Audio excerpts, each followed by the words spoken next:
And thank you for those comments. Supervisor Koenig, do you have any questions or comments on this? Thank you, Chair. I'll start with some questions.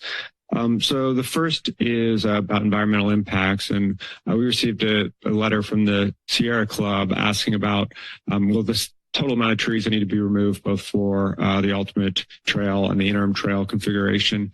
Are there any opportunities to reduce the width of the trail and therefore, and in certain spots, save a large number of trees?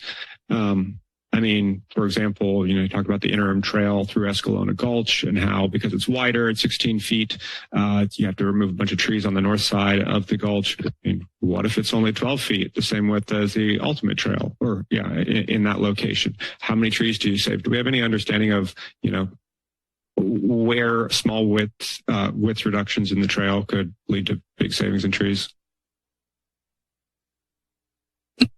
Good. Yeah, thank you for that question, Supervisor Koenig. I can quickly give a high level response to that, and then we can look up some details in a few minutes. But essentially, this was a master response in the draft EIR because this was raised by several commenters.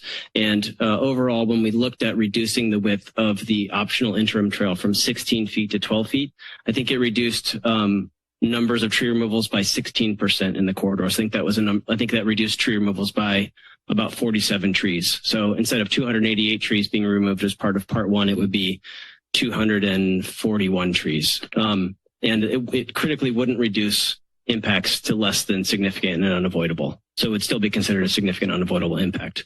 But to get to the first part of the question, which is, do we have opportunities to modify the design to reduce tree removals? To some small extent, right? So the EIR, the purpose of an EIR is to be conservative and disclose maximum possible impact. So we were conservative in our estimates.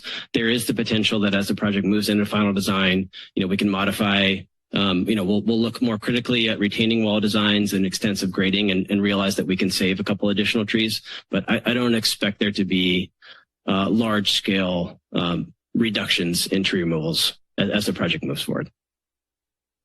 Okay.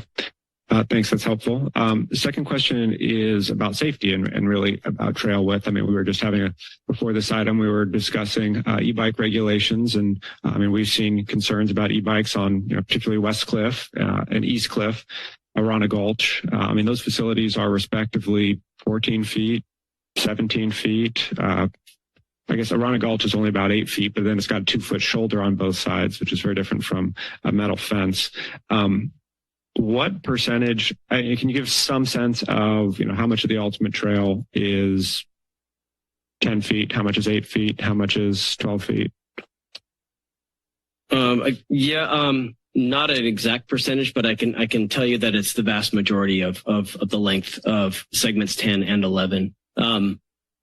Really the only places where we narrow to less than 12 feet are where we approach intersections, where we go down to 10 feet. And actually that's purposeful. The idea there is that the reduction in trail width forces people to slow down as they approach intersections and not continue through an intersection at high speed without stopping and looking for traffic. So I think we're at close, I would say between 80 to 90% of the length of 10, 11 are 12 feet wide. Okay, thanks. And then about cost. In a lot of recent projects, I assume we're still working with engineers' estimates here, right? Obviously we haven't put this project out to bid. So are the estimates taking into account some of the current bids we're seeing, or should we, depending on the bidding environment, we could ultimately see costs increase further when we actually put the project out to bid, right? You mentioned segment 5 on the North Coast going out to bid very soon, so that'll give us a sense of the climate right now. But yeah, can you speak to that a little bit? How much are we taking into account some of these higher bid prices that we're seeing? Yeah, great question. Thank you. So the reason the estimates increased so much between when we submitted for the ATP grant and now is that we used recent Highway 1 bid prices to guide our estimates. And as many of you know, those projects were over budget, significantly beyond the engineer's estimate. And so we're taking those numbers and we're adding further escalation to those numbers to project ahead into 2026 when we expect to go out to construction. And those escalation numbers use the current amount of inflation that we're currently experiencing. So unless inflation, goes to the roof again, then we think these numbers are conservative and project what was likely to happen moving forward. Okay. And the final question is about timing. You mentioned that we need to, by summer of 2026, use all of the funds, specifically for right-of-way acquisition, and was it for design? Yes, final design, yes. Right. And what percentage of the 67 or so $million is that? And then what is the deadline for using the remaining funds? I think PS&E final design is about $3 million, and right-of-way is close to $2 million, so there'd be $5 million total. Less than 10% of the overall funding.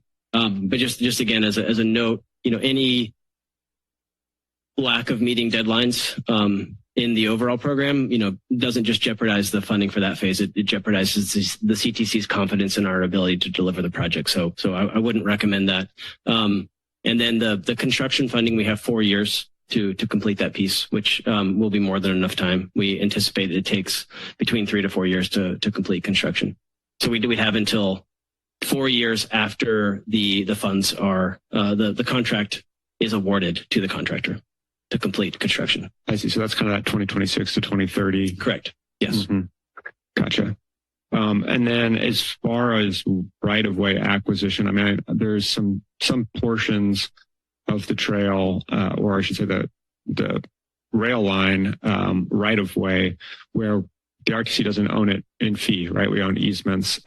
Does this right-of-way acquisition account for potentially needing to resolve issues with neighboring residents there where, again, we only own an easement and don't have the actual right to build a trail across their land?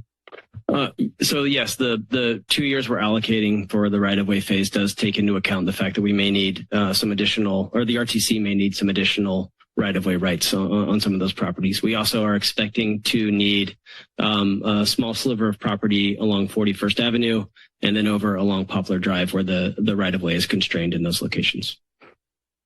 So how do we come up with the current right-of-way acquisition costs? Yeah, it's an estimate based on best guess, not best guess, but best estimates of what we can come up with. So we anticipated, I would say the $1.8 million in funding that we have should be sufficient to cover the right-of-way acquisitions for the project, but is not sufficient to cover the cost of environmental mitigation. Right, the planting of trees, creation of new wetland habitat, riparian habitat, and all that. Right. Yes. Right. Got it. Okay, well, just a couple brief comments here. This is really an alarming amount of environmental damage. Removing 803 trees, including 584 recognized as significant trees. Really in direct contradiction to our general plan, to our climate action adaptation plan, even to some code within the city of Capitola. It's quite significant. And of course, including the damage to habitat for all kinds of, both animals and, as I think what we've heard and will continue to hear, people as well. And then, in addition to the environmental impacts, of course, we just have this funding issue. 38 million remaining in capacity. I think we have to account for some kind of maintenance. Our own public works department here has argued that the RTC use its active transportation funding to allocate some maintenance dollars because we simply don't have those funds here at the county, right? So I think it's wise that we do that. So $38 million remaining then in capacity. We're requesting $28 million of that. And of course, the other shoe that hasn't dropped is segments 8 and 9, which we expect could be at least $10 million over their current estimate. So they could come in and grab the remaining funds. That's no money left for remaining segments in South County. Zero, not even for planning. We talk a lot about equity. And I think that, people like to cite 2022 Measure D, but 2016 Measure D, the actual funding that's moving this project forward. Everyone in this county expected they were getting a trail. All of Aptos, LaSelva, and Watsonville. I think that you'd have a lot of people who would be pretty shocked to find out that they're paying the tax the same as everyone else and are now not going to have a facility near their house. So yeah, there's some options to mitigate that, to get more grant funding. I was also just up in Sacramento. I can tell you, at least in Sacramento, that moves pretty dire. I think what we've seen here as far as winning the largest active transportation grant in state history, those days are gone, at least for the immediate future. It's a very different budget environment in the state capitol. I don't think that times are all that different in the federal capital, Washington, D.C. either. So, look forward to hearing if we can have the same success winning federal grant dollars on this segment as we have on segment 5. Of course, there's specifically access to federal national park or national monument up there on the North Coast that allowed us to win some of those dollars. I think these cost overruns are very concerning, and I would have misgivings of going to Caltrans right now and signing the initial agreement saying we got all the money, and we clearly don't. The RTC could allocate this additional funding. I'd be curious to know what RTC staff and other commissioners ultimately think about allocating the remainder of these funds, because at this point we're talking about basically draining the account. So, thanks. Thank you, Supervisor.